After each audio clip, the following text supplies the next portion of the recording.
शक एक ऐसी बीमारी है जिसका इलाज इस दुनिया के बड़ा से बड़ा डॉक्टर भी नहीं कर सकता है।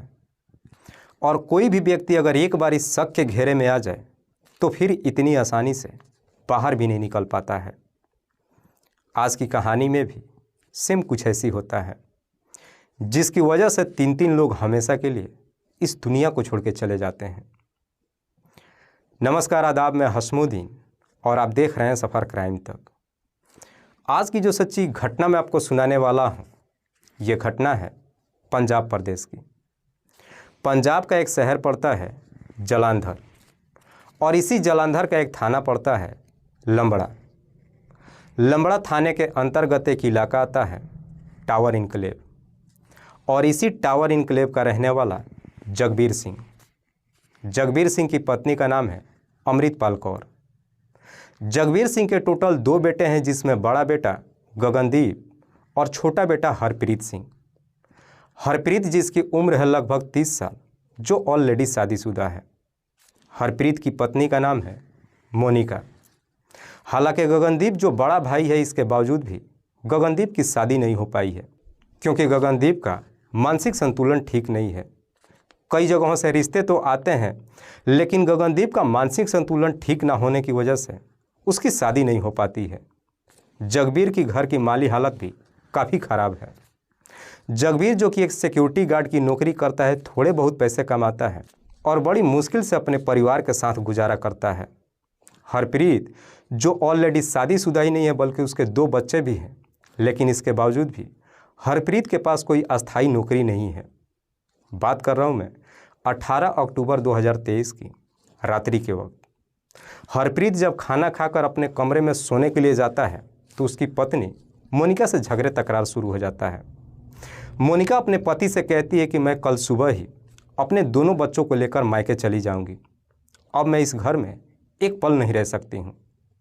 जब इस तरह की बातें कहती है, हरप्रीत उससे पूछताछ करता है कि आखिरकार तुम्हें दिक्कत क्या है। मोनिका कहती है कि जब तुम घर में नहीं रहते हो, मुझे इस घर में काफ़ी डर लगता है, और सबसे ज़्यादा डर तुम्हारे बड़े भाई को लेकर के होता है। इसकी वजह जब हरप्रीत पूछता है तो मोनिका कहती है कि दरअसल तुम्हारे भाई की नीयत ठीक नहीं है। जब तुम घर में नहीं रहते हो, अक्सर वो मुझे अजीब निगाहों से देखता है, हर बार मुझे छूने की कोशिश करता है। मोनिका जब इस तरह की बातें कहती है तो हरप्रीत कहता है कि अगर इस तरह की कोई बात है तो मैं जा कर के पापा से बातचीत करता हूँ। अपने पापा से जब बातचीत करने की बात कहता है तो मोनिका कहती है कि तुम्हारे पापा भी कोई कम नहीं है, बल्कि जब मैं उन्हें चाय देने के लिए जाती हूँ तो वो चाय लेने के बहाने मेरी उंगलियों को टच करने की कोशिश करते हैं। बल्कि एक दिन तो बिल्कुल हद ही हो गई, जब मैं किचन में खाना बना रही थी, अचानक किचन में वो एंट्री कर गए और पीछे से आकर मेरे पीठ को सहलाने लगे। जब इस तरह की बातें कहती है, ये सुन करके हरप्रीत को अपने कानों पर यकीन नहीं होता है। मोनिका कहती है कि अब मैं इस घर में एक पल नहीं रहूँगी, और अगर तुम चाहते हो कि मैं इस घर में रहूँ तो तुम अपने पापा से सारी प्रॉपर्टी अपने नाम पे करवा लो। जब तक तुम्हें प्रॉपर्टी नहीं मिल जाती तब तक मैं इस घर में नहीं रहूँगी। जब इस तरह की बातें कहती है, हरप्रीत उसे समझाते हुए कहता है कि ठीक है, इस मैटर में मैं कल पापा से बातचीत करूँगा। उसके बाद से दोनों सो जाते हैं। अगली सुबह जब हरप्रीत उठता है तो देखता है कि घर में ना तो उसकी पत्नी है और ना ही उसके दोनों बच्चे। हरप्रीत को ये मालूम चल जाता है कि उसकी पत्नी उसके दोनों बच्चों को लेकर मायके जा चुकी है। सुबह सुबह ही हरप्रीत का काफ़ी मूड खराब हो जाता है। वो नाश्ता नहीं करता है, घर से बाहर निकल जाता है और करीब दोपहर के वक्त अपने घर में वापस आता है। लेकिन हरप्रीत जब दोपहर के वक्त अपने घर पे वापस आता है, काफ़ी नशे में आता है और सीधे जाकर अपने पापा से बातचीत करता है। कहता है कि जितनी भी प्रॉपर्टी है सब के सब मेरे नाम पे कर दो, क्योंकि जब प्रॉपर्टी मेरे नाम पे हो जाएगी, उस प्रॉपर्टी से मैं कुछ बेच करके एक बिजनेस करना चाहता हूँ। प्रॉपर्टी जब अपने नाम कराने की बात कहता है, जगबीर उसे साफ साफ एक ही जवाब देता है कि ये प्रॉपर्टी मैं अपने जीते जी कभी तुम्हारे नाम नहीं करूँगा। इसी बात को लेकर के हरप्रीत और उसके पिता के बीच में झगड़े तकरार शुरू हो जाता है। जैसे ही झगड़े तकरार शुरू होता है, वहाँ पे हरप्रीत की माँ भी पहुँच जाती है। हरप्रीत अपनी माँ से भी वही बात कहता है कि प्रॉपर्टी मेरे नाम कर दो। उसकी माँ कहती है कि प्रॉपर्टी तुम्हारे नाम पे किसी कीमत पे नहीं होगा, क्योंकि एक बार अगर हमने प्रॉपर्टी तुम्हारे नाम पे कर दी है तो हम घर से बेदखल हो जाएंगे। हरप्रीत की माँ भी प्रॉपर्टी उसके नाम करने के लिए तैयार नहीं होती है। दोनों जब प्रॉपर्टी देने से साफ इनकार कर जाते हैं, हरप्रीत का अब अपना परिवार उजड़ते हुए दिखाई देता है। दरअसल इधर मोनिका ने भी हरप्रीत के दिमाग में शक पैदा कर दिया था। इसी शक की वजह से हरप्रीत इस प्रकार से अब गुस्से में आ जाता है कि अपने ही घर में रखा हुआ लाइसेंसी बंदूक उठाकर लाता है और अपने पिता के ऊपर तान के खड़ा हो जाता है। कहता है कि अगर तुमने प्रॉपर्टी मेरे नाम नहीं किया तो मैं अभी के अभी तुम्हें गोली मार दूंगा। गोली मारने की जब धमकी देता है तो उसकी माँ भी सामने अड़ी होकर के खड़ी हो जाती है। कहती है कि तुम्हें जो कुछ भी करना है कर लो, लेकिन प्रॉपर्टी किसी कीमत पे तुम्हारे नाम नहीं होगी। जैसे ही उसकी माँ अपनी फाइनली फैसला सुना देती है, हरप्रीत बंदूक का ट्रिगर दबा देता है। जो गोली हरप्रीत की माँ को जाकर लग जाती है, जिसकी वजह से वो काफ़ी गंभीर अवस्था में वहीं पे गिर जाती है।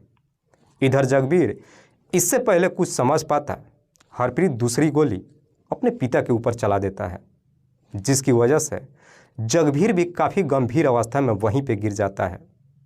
दो दो गोलियां चलने की आवाज़ जब उसका बड़ा भाई गगनदीप सुनता है, वो भी भागते दौड़ते उस कमरे में पहुंचता है।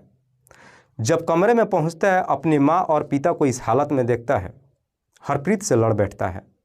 हरप्रीत फिर से उस बंदूक में कुछ गोलियां लोड करता है और अपने भाई गगनदीप के ऊपर भी चला देता है, जिसकी वजह से तीनों की घटनास्थल पर ही मौत हो जाती है। उसके बाद से हरप्रीत अब अपने आप को बचाने के लिए किचन में जाता है, सिलेंडर का गैस ओपन कर देता है, अपने घर से बाहर निकलता है, दरवाजे पे ताला लगाकर शाम के करीब 5 बजे के आसपास घर से फरार हो जाता है। गोलियां चलने की आवाज़ जब आस पड़ोस के लोग सुनते हैं, उसके दरवाजे पे इकट्ठा होते हैं। दरवाजे पे जब ताला देखते हैं, घर के अंदर से जब गैस की बू आती है, पड़ोसी तुरंत ही इस बात की सूचना नज़दीकी थाने में दे देते हैं। इधर पुलिस को जैसे ही सूचना मिलती है, पुलिस तुरंत ही जगबीर के घर पे पहुंचती है और ताला तोड़ करके घर के अंदर एंट्री करती है। जैसे ही पुलिस कमरे में पहुंचती है, कमरे में 3-3 डेड बॉडीज़ को देखती है। पुलिस जब इस बारे में वहां पे पड़ोसियों से पूछताछ करती है तो पड़ोसी कहते हैं कि साहब, हमने गोलियां चलने की आवाज़ सुन करके ही यहाँ पर आए थे। पुलिस जब पड़ोसियों से हरप्रीत के बारे में पूछताछ करती है तो पड़ोसी कहते हैं कि साहब, हरप्रीत घर छोड़ करके फरार हो चुका है। पुलिस हरप्रीत की पत्नी मोनिका के बारे में जब पूछताछ करती है तो पड़ोसी कहते हैं कि साहब, मोनिका सुबह अपने दोनों बच्चों के साथ घर से बाहर जाते हुए दिखाई दी थी। पुलिस सबसे पहले तीनों की डेड बॉडी को अपने कब्जे में लेती है और उसे पोस्टमार्टम के लिए भेज देती है और फिर हरप्रीत की हर जगहों पर तलाश करना शुरू कर देती है। पुलिस अपनी तमाम कोशिश कर लेती है, लेकिन इसके बावजूद भी हरप्रीत का कहीं कुछ पता नहीं चलता है। पर रात्रि के जैसे ही 11 बजता है, हरप्रीत अपने आप को सरेंडर करने के लिए थाने के तरफ रवाना होता है। लेकिन इससे पहले इस बात की जानकारी पुलिस को मालूम चल जाता है और रास्ते से ही हरप्रीत को अपने कस्टडी में ले लेती है। पुलिस जब हरप्रीत से तीनों की हत्या के बारे में पूछताछ करती है तो हरप्रीत भी बड़ी आसानी से अपना जुर्म कबूल कर लेता है। लेकिन हरप्रीत साथ साथ पुलिस वालों से यह भी कहता है कि मैंने जो कुछ भी किया है, मुझे उसका कोई अफसोस नहीं है। इस बारे में पुलिस जब हरप्रीत से पूछताछ करती है तो हरप्रीत कहता है कि दरअसल मेरे पिता और मेरे भाई की मेरी पत्नी के तरफ नीयत खराब हो चुकी थी। वो हर बार उसे अपने लपेटे में लेने की कोशिश कर रहे थे। दरअसल मैं उनसे अपनी बिजनेस करने के लिए प्रॉपर्टी भी मांग रहा था, लेकिन वो प्रॉपर्टी भी मुझे नहीं दे रहे थे। सबने मिलकर के मेरे जीवन को नर्क बना के रखा था। जब शक की बात पुलिस वालों से कहता है, पुलिस इस बात को मानने के लिए तैयार ही नहीं होती है। तभी हरप्रीत पुलिस वालों से कहता है कि साहब, ये बात बिल्कुल सत्य है। दरअसल मेरे भाई और पिता की मेरी पत्नी को ही देखकर नीयत खराब नहीं थी, बल्कि उन दोनों का महिलाओं के साथ में अवैध संबंध भी चल रहा था। इसीलिए मैंने जो कुछ भी किया है, मुझे अपने किए पे कोई परवाह नहीं है। हरप्रीत जब अपनी पूरी सच्चाई कबूल कर लेता है, पुलिस हरप्रीत के तहरीर पर उसे अपने कस्टडी में लेकर अगले दिन जिला अदालत में पेश करती है, जहां से उसे जेल भेज दिया जाता है। दोस्तों, इस पूरी घटना के बारे में आप क्या सोचते हैं? आप अपनी राय हमें कमेंट बॉक्स में ज़रूर दीजिएगा।